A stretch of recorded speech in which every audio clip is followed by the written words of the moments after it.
എൻ്റെ വിദ്യാഭ്യാസ കാലവും സോഷ്യൽ മീഡിയയുടെ എഫക്റ്റും അതാണ് ഇന്നത്തെ വീഡിയോയുടെ വിഷയം. അന്ന്, അതായത് 1983 മുതൽ 85 വരെയാണ് എൻ്റെ PG വിദ്യാഭ്യാസം. 80 മുതൽ 83 വരെ ഡിഗ്രി വിദ്യാഭ്യാസം. അപ്പോൾ ഡിഗ്രി വിദ്യാഭ്യാസമൊക്കെ ആയപ്പോൾ വീട്ടിൽ കറണ്ട് കിട്ടി. കറണ്ടുണ്ട്, കറണ്ടിൻ്റെ വെളിച്ചത്തിൽ തന്നെയാണ് പഠിക്കാൻ പറ്റുന്നത്. പക്ഷേ ഒരു റേഡിയോ ഉണ്ട്, TV അതുപോലുള്ള ഒന്നും അന്നില്ല. ഒരു 1/2 കിലോമീറ്റർ അകലെ അക്കരെ ഒരു വീട്ടിൽ അന്ന് TV വാങ്ങി. അപ്പം TV കാണാൻ പോകാനുള്ള ഭയങ്കര ഉത്സാഹം. യാതൊരു കാരണവശാലും വീട്ടിൽ നിന്ന് വിടൂല്ല.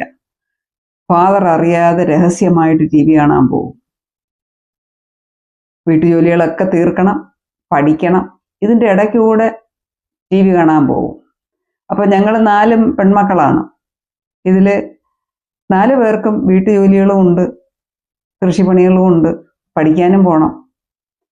ഇതിൽ ആരെങ്കിലും ഒരാൾ വീഴ്ച വരുത്തിയാൽ എല്ലാവർക്കും അടി കിട്ടും. അങ്ങനെ പരമരഹസ്യമായിട്ട് ജോലികളൊക്കെ തീർത്തിട്ട് ഞങ്ങൾ TV കാണാൻ പോകും. ഒരു ദിവസം പിടി വീണു, പൊതിരെ തല്ല് കിട്ടി. അതിനുശേഷം പിന്നെ TV കണ്ടിട്ടേ ഇല്ല. അപ്പോൾ നമുക്കാകെയുള്ളത് വീട്ടുജോലി, കൃഷിപ്പണി, പിന്നെ പഠിക്കാൻ പോകണം, പഠിക്കണം.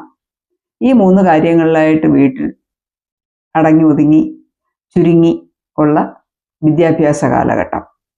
അങ്ങനെ ഇരിക്കവെയാണ് എനിക്ക് യൂണിവേഴ്സിറ്റി കോളേജിൽ 1983 PG അഡ്മിഷൻ കിട്ടുന്നത്.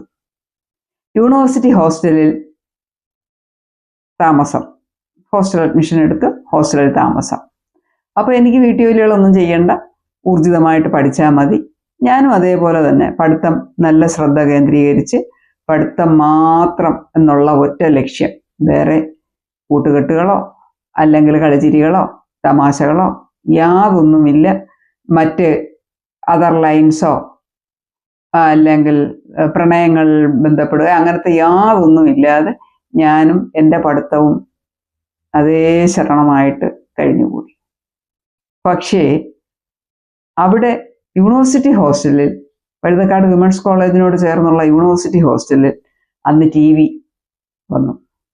പുതിയ TV വാങ്ങി വെച്ചു. അപ്പം TV എനിക്ക് ഭയങ്കര ഹരമായിരുന്നു. ഇനി TV മാത്രം കണ്ടുകൊണ്ടിരുന്നാൽ എൻ്റെ സാഹചര്യം എന്താണ്?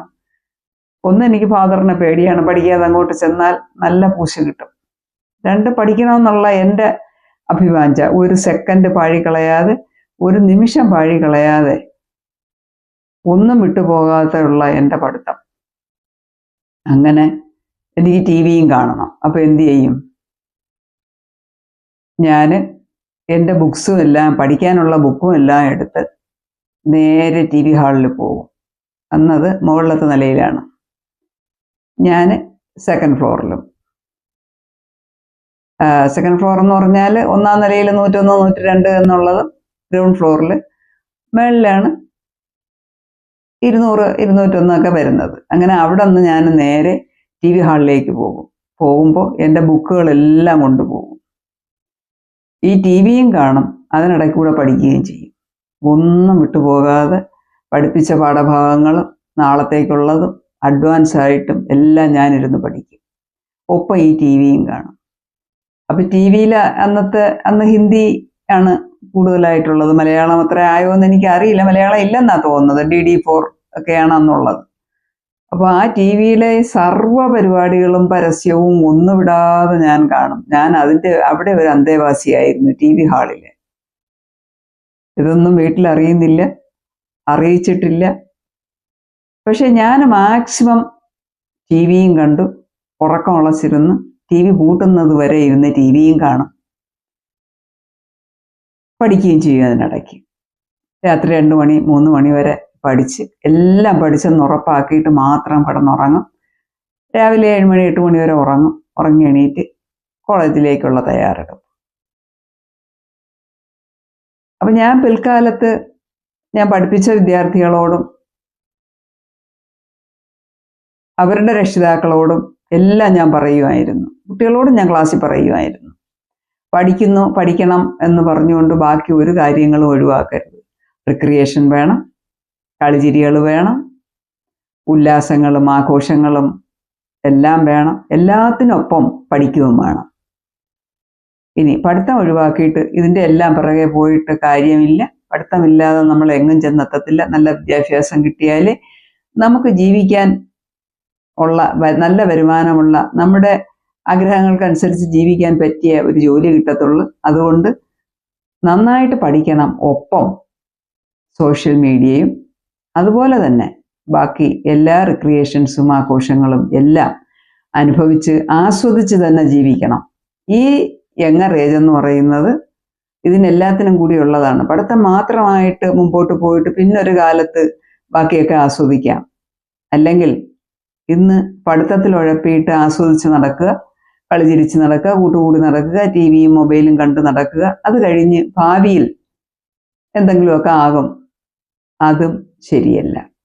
അങ്ങനെ ഞാൻ എൻ്റെ കുട്ടികളെയും ഞാൻ ഉദാഹരണ സഹിതം പറഞ്ഞു കൊടുക്കുമായിരുന്നു. ഞാനാണെങ്കിൽ അന്നത്തെ പരസ്യമാണ് വാഷിംഗ് പൗഡർ നിർമ്മ എന്നുള്ളത്, അതുപോലും കാണുമായിരുന്നു. എനിക്കത് ഭയങ്കര ഇഷ്ടമായിരുന്നു. ഞാൻ അതും വിട്ടുപോകാതിരുന്ന് കാണും. പിൽക്കാലത്ത് ഞാൻ എൻ്റെ കുട്ടികളോടും പറയും, ഇന്നും ഞാനും പറയുന്നു, എൻ്റെ മക്കളോടും അതുപോലെ തന്നെ. ടി വി വാങ്ങിച്ചുകൊണ്ട് വന്ന് ഓപ്പൺ ചെയ്തത് മുതൽ ചീത്തയാകുന്നത് വരെ ഞങ്ങളുടെ വീട്ടിൽ ടി വി ഓണായിരുന്നു. മക്കളൊക്കെ നല്ല പഠിച്ചു, കുഴപ്പമൊന്നും ഉണ്ടായില്ല. അതുപോലെ മറ്റ് എൻ്റെ അറിവിലുള്ള എല്ലാ പേരോടും ഞാൻ അങ്ങനെ തന്നെയാണ് പറയുന്നത്.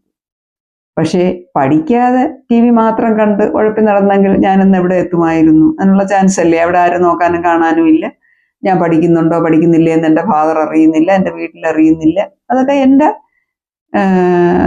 പരമാധികാരത്തിൽപ്പെട്ട കാര്യങ്ങളായിരുന്നു. പഠിക്കുക, അതിനോടൊപ്പം തന്നെ ഒട്ടും വിട്ടുപോകാതെ. കാരണം എനിക്കത് വീട്ടിൽ കിട്ടുന്ന സാധനമല്ല. അതുകൊണ്ട് തന്നെ ഞാൻ നന്നായിട്ട് പരമാവധി പരിശ്രമിച്ച് പഠിക്കുകയും ചെയ്യും, ടി വിയും കാണും. അപ്പം 1984 ഒക്ടോബർ 31 ഇന്ദിരാഗാന്ധി മരിക്കുന്നത്. ആ മരണത്തിൻ്റെ വീഡിയോസ് കംപ്ലീറ്റ് ആ ടി വിയിലിരുന്ന് കാണാൻ സാധിച്ചു. രായും പകലും ഫ്യൂണറലും അതിൻ്റെ ബഹുമതികളും എല്ലാം ആ സാഡ് ന്യൂസും അന്ന് ഞങ്ങൾക്ക് കാണാൻ കഴിഞ്ഞു ആ ടി വി വന്നതോടെ. ഇനി ഇന്നത്തെ കാര്യം നമ്മൾ എടുത്താൽ ഇന്ന് സോഷ്യൽ മീഡിയയിൽ എന്തെല്ലാം കാര്യങ്ങളുണ്ട്, എന്തെല്ലാം ഉണ്ട്. ടി വി ഉണ്ട്, മൊബൈലുണ്ട്, വാട്സാപ്പ് ഉണ്ട്, ഇൻസ്റ്റാഗ്രാമുണ്ട്. അങ്ങനെ എനിക്കറിയാത്ത പലതും ഇന്നത്തെ നമ്മുടെ യങ്ങർ ജനറേഷന് പ്രാപ്യമാണ്. അവരുടെ മുൻപിൽ വാതായനങ്ങൾ തുറന്നിട്ടിരിക്കുകയാണ്. അപ്പം നമ്മുടെ കുട്ടികൾ അതുവഴി പോയാലോ? അതുവഴി പോയാൽ, അത് മാത്രമായാൽ അവർ പരാജയപ്പെട്ടു പോകും. പകരം എന്താ വേണ്ടത്? ഇനി അതില്ലാതെ കുട്ടികളെ നമുക്ക് നന്നാക്കി എടുക്കാൻ പറ്റുമോ? ഇന്നത്തെ ലോകത്തിൽ കുട്ടികൾക്ക് സോഷ്യൽ മീഡിയ ഇല്ലാതെ പറ്റുമോ? ഒരിക്കലും പറ്റൂലെന്നാണ് എൻ്റെ അഭിപ്രായം. സോഷ്യൽ മീഡിയയിലും അവർക്ക് ഗ്രാഹ്യം വേണം, അവർക്ക് അതിനുള്ള നിപുണത വേണം, അതിൽ അവർക്ക് പാഠവം വേണം. അപ്പോൾ പഠിക്കുകയും വേണം. പഠിക്കാൻ സോഷ്യൽ മീഡിയ കൂടി ഉപയോഗപ്പെടുത്തി അവർ പഠിക്കുക. പഠിത്തത്തിൽ ഒരു കുറവും വരുത്തരുത്. അത് SSLC ആണെങ്കിലോ +2 ആണെങ്കിലോ തുടർന്നുള്ള PG, ഡിഗ്രി, PG ലെവലുകളിലാണെങ്കിലോ അല്ലെങ്കിൽ അവരുടെ പ്രൊഫഷണൽ എവിടെയാണെങ്കിലും വിദ്യാഭ്യാസത്തിന്, പഠനത്തിന് മുൻതൂക്കം കൊടുക്കുക. ഒപ്പം സോഷ്യൽ മീഡിയ അതിനെ അവലംബമായിട്ട്, അതിനൊരു സപ്പോർട്ടായിട്ട് ഉപയോഗപ്പെടുത്തി മാക്സിമം പഠിത്തത്തിൽ കേന്ദ്രീകരിക്കുക. ഒരുപക്ഷെ ഞാൻ അന്നത്തെ സാഹചര്യത്തിൽ നാട്ടുപുറത്തു നിന്ന് തിരുവനന്തപുരത്ത് ചെന്നു ഹോസ്റ്റലിൽ നിന്ന് പഠിക്കുന്നു. വീട്ടുകാരുടെ നോട്ടമോ ശ്രദ്ധയോ ഒന്നുമില്ല. കംപ്ലീറ്റ്ലി ഒരു ഫ്രീ ബേർഡായിട്ട് നടന്ന കാലത്ത് പഠിക്കാതെ കളിച്ച് ചിരിച്ച്, അല്ലെങ്കിൽ അവിടെ കിട്ടിയ സാഹചര്യങ്ങൾക്കനുസരിച്ച് ഞാനും എങ്ങോട്ടെങ്കിലുമൊക്കെ കറങ്ങി നടക്കുകയോ കളിക്കുകയോ അല്ലെങ്കിൽ മറ്റ് പ്രവൃത്തികളിൽ ഏർപ്പെട്ട് പോവുകയൊക്കെ ചെയ്തിരുന്നെങ്കിൽ എൻ്റെ പഠിത്തം എവിടെ എത്തുമായിരുന്നു? എൻ്റെ ഭാവി എവിടെ എത്തുമായിരുന്നു? അപ്പോൾ അതൊരു ഞാനിപ്പോൾ ഈ പറയാൻ കാരണം തന്നെ അന്നത്തെ എൻ്റെ കഠിനാധ്വാനം ഭാവിയിൽ എനിക്ക് മികച്ച പ്രതിഫലമാണ് കിട്ടിയത്. അപ്പം നമ്മൾ കഠിനമായിട്ട് പരിശ്രമിച്ചാൽ അതിന് തീർച്ചയായിട്ടും ഒരു പ്രതിഫലം നമുക്ക് കിട്ടും. പഠിക്കേണ്ട സമയത്ത് പഠിക്കുക എന്ന് വെച്ച് പഠിത്തം മാത്രം ശ്രദ്ധയാണോ? അല്ല, പഠിക്കണം, അതിനോടൊപ്പം കളിക്കണം, ചിരിക്കണം, റിക്രിയേഷൻസ് വേണം, ആഘോഷങ്ങൾ വേണം, എല്ലാം വേണം. അതിനെല്ലാം നമ്മൾ സ്പേസ് കണ്ടെത്തുകയും വേണം. ഒപ്പം നന്നായിട്ട് പഠിക്കണം. അപ്പം ഇന്ന് പഠിച്ചാലേ, ഇന്ന് വിദ്യാർത്ഥിയായിട്ടിരിക്കുമ്പോൾ വീട്ടുകാരുടെ സപ്പോർട്ടോടുകൂടി നമുക്ക് പഠിക്കാൻ പറ്റും.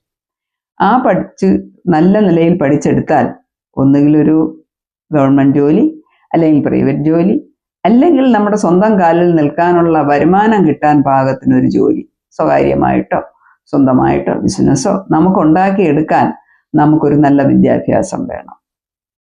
അതിനുള്ള വിവേകം നമ്മളിൽ ഉണ്ടാകണം.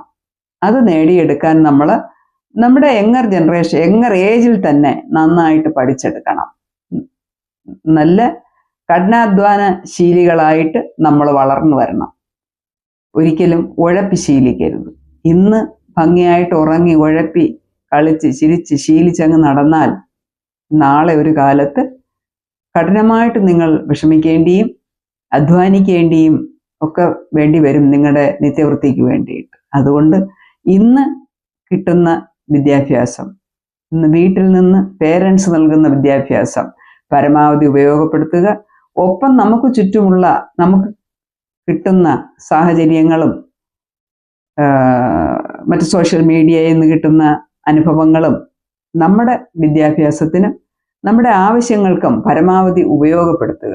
ഒരിക്കലും നേർവഴി വിട്ട് സോഷ്യൽ മീഡിയയുടെ പിറകിൽ കൂടി തന്നെ സഞ്ചരിച്ച്, അല്ലെങ്കിൽ മറ്റ് പ്രവൃത്തികളിലൂടെ സഞ്ചരിച്ച് നമ്മുടെ ഭാവി നഷ്ടപ്പെടുത്താതെ ഭംഗിയായിട്ട് വർക്ക് ചെയ്യുക, കഠിനാധ്വാനം ചെയ്യുക, പരിശ്രമിക്കുക.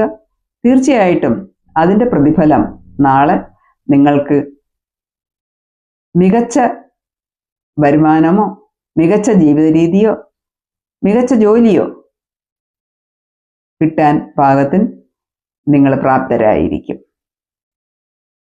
ഇതാണ് കഠിനാധ്വാനത്തിൻ്റെ മഹത്വമാണ് ഇന്നത്തെ വീഡിയോയിൽ ഞാൻ പറയാൻ ഉദ്ദേശിച്ചത്. എല്ലാവർക്കും വീഡിയോ ഇഷ്ടപ്പെട്ട് കാണുമെന്ന് പ്രതീക്ഷിക്കുന്നു. ഇഷ്ടപ്പെട്ടാൽ ലൈക്ക് ചെയ്യാനും ഷെയർ ചെയ്യാനും സബ്സ്ക്രൈബ് ചെയ്യാനും മറക്കരുത്.